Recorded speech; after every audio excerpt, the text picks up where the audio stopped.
Korban bisa terkena bujuk rayu dari saudara kembar Rihanna dan Rihani sehingga rela mengeluarkan uang miliaran rupiah.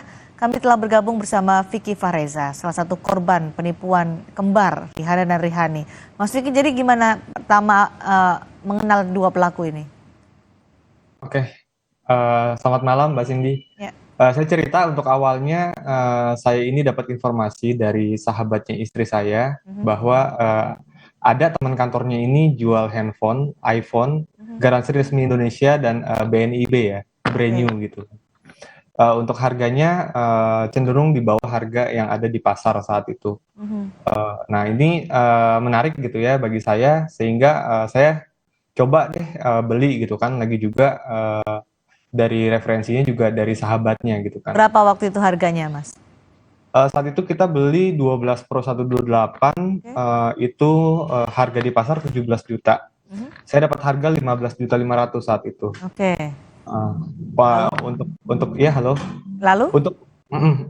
Untuk selanjutnya saya pesan itu dengan estimasi waktu 2 minggu pre-order. Tidak sampai 2 minggu saat itu handphonenya sudah bisa langsung diambil gitu ya. Kita dikabarin handphonenya sudah bisa diambil. Tapi saat itu saya inginnya untuk handphone itu saya ambil di tempat si penjual. Jadi saya datangin ke rumahnya. Kenapa? Karena saya ingin periksa dulu gitu ya. Sebelum Ya. saya terima, saya Oke. periksa dulu apakah ini benar sesuai spesifikasinya, Mhm. apakah ini benar garansi resmi Indonesia dan juga terdaftar di Kemenperin gitu kan. Mhm. Ternyata itu semua sesuai gitu Mbak, sesuai Oke. dengan spesifikasi yang dijanjikan, Mhm. sehingga barang itu kita terima saat itu. Mhm. Nah itu di situ ada wacana, bukan wacana apa, di situ ada Ajakan gitu ya. ada ajakan dari si pelaku ini untuk kalau misalkan mau buat tambah-tambahan boleh di apa namanya dipromosiin aja, itu nanti kita diberikan komisi gitu kan. Mhm. Jadi per unitnya kita dikasih komisi waktu itu. Berapa Eh, komisinya, Mas, kalau boleh tahu? untuk handphone 800.000, untuk AirPods 350.000 Oke. Mhm. gitu. Lalu? Itu kan kejadiannya di bulan Mei 2021 ya. Mhm. Nah ini di bulan Juni saya sudah mulai ada peminat gitu kan. Mhm.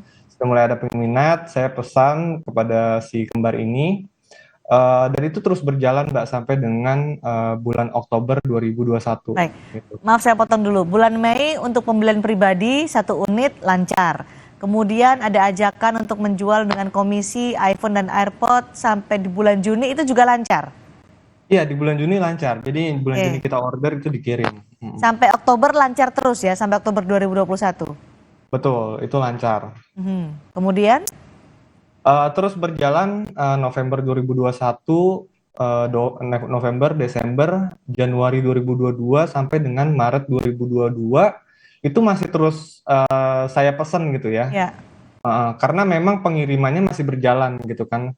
Oke. Pengiriman Oktober atau November beberapa tuh masih terus kita terima, sehingga kita masih Nggak ada masih curiga ya. nggak ada curiga waktu itu.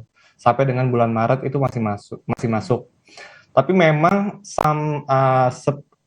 apa namanya seperjalanannya gitu ya. Semakin kesini itu pengirimannya semakin sedikit kuantitinya. Maksudnya gimana tuh? Pesanannya berapa hanya disanggupin jumlah yang berbeda begitu, lebih sedikit. Gini, biasanya dalam setiap minggu anggaplah saya mendapatkan pengiriman 20 unit gitu ya setiap Ya. minggunya. Nah, tapi kalau semakin kesini itu semakin berkurang dari 20 berkurang jadi cuma 15. Oke. Terus berkurang jadi 10 dan sampai dengan sekali kirim tuh saya cuma terima 5 unit aja. Nah, itu saya sudah mulai apa namanya was-was gitu ya. Jadi saya cut di bulan Maret, saya nggak masukin orderan dulu. Maret 2022. Apa alasan Rihanna Rihani ini ketika barang yang dikirimkan mulai berkurang dari tadi drastis 20 sampai menjadi 5 barang saja per bulan? Oke. Dari mulai November itu kan sudah mulai keluar iPhone 13 seri Mhm. 13 gitu kan. Saat itu permintaannya tuh sangat banyak ya. Eh, Kalaupun mau beli di store resmi pun itu harus ngantri gitu kan. Mhm. Jadi memang permintaannya banyak dan alasannya seperti itu karena permintaannya banyak sehingga nih kita dikasih jatahnya tuh nggak terlalu banyak gitu. Oke.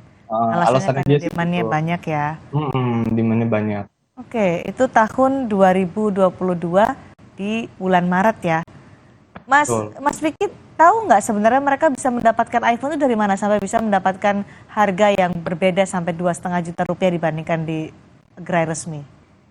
Kalau berdasarkan pengakuannya sih, dia itu ada kenalan distributor langsung gitu, distributor langsung. Jadi barang yang kita terima itu adalah barang yang harga distributor gitu loh Mbak, gitu. Jadi di bulan Maret Mas Vicky mulai menutup ya, udah nggak ada lagi, di-cut aja, nggak ada pesanan lagi. Iya, Karena saya udah nggak mau masukin lagi waktu itu di bulan Maret. Jadi bulan Maret itu cuma nggak sampai 50 unit aja yang masuk ke pelaku ini. eh, salah satu pelakunya adalah mantan pegawai Kementerian Perdagangan. Anda tahu soal ini, Mas Vicky? Iya, saya tahu itu. Karena itulah Mas Vicky percaya. Iya, dari bulan Mei awal saya transaksi itu memang yang kita tahu beliau ini emang di Kementerian Perdagangan kerjanya gitu. Profilingnya seperti itu. Nggak curiga karena ia di Kementerian Perdagangan kemudian mendapatkan barang dengan harga yang murah. Pasti kan ini ada hal-hal yang ilegal begitu. Tidak ada pikiran soal itu. Enggak sih, saya nggak curiga sih. Sampai ke situ saya nggak curiga saat itu. Curiganya setelah pengiriman barang itu berkurang drastis. Mas Vicky, Betul. biasanya berapa permintaan dari Mas Vicky kepada mereka yang masuk? Ada berapa unit per bulannya?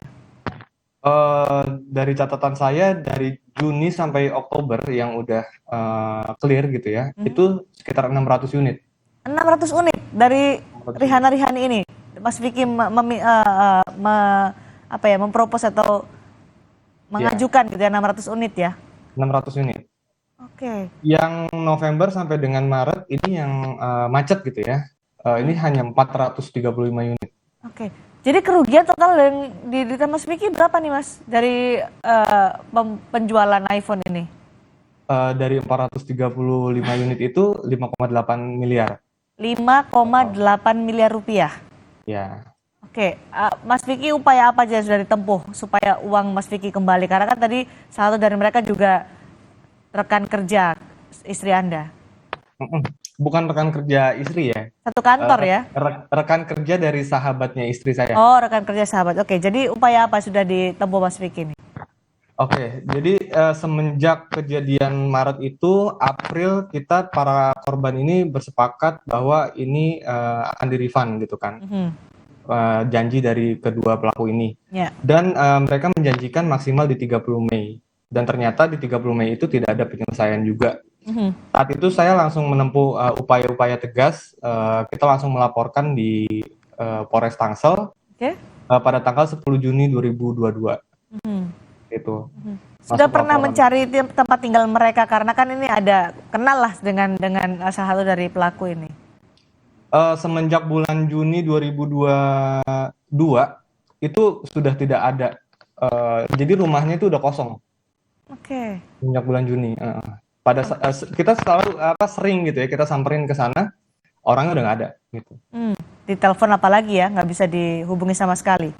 Kalau di WhatsApp pasti dia respon, tapi dia nggak pernah mau kasih tahu lokasi dia itu ada di mana. Terakhir berkomunikasi dengan pelaku kapan?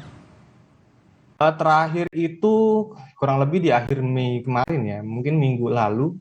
Lalu berarti masih bisa dihubungin ya pelaku ini ya? Selama 1 tahun ini komunikasi masih terus gitu by WhatsApp. Mereka tuh masih terus menjanjikan tanggal Mbak. Gitu. Oke, terakhir dijanjikan kapan dalam komunikasi terakhirnya? Minggu ini. Minggu ini. Oke, tapi sekarang sudah dilaporkan ke polisi. Apa tanggapan dari polisi untuk Mas Vicky atas laporan itu? Atas laporan kami, yang kami laporkan ini kan Rihani ya, sudah ditetapkan tersangka dan juga berstatus DPO gitu, saat ini. Tapi memang masih belum ditemukan. Oke, baik. Mudah-mudahan ada kabar baik untuk Mas Vicky ya. Terkait dengan penipuannya juga kerugian yang mencapai lebih dari 5 miliar rupiah. Terima kasih Mas Vicky sudah berbagi informasi bersama kami di Sapa Indonesia malam hari ini.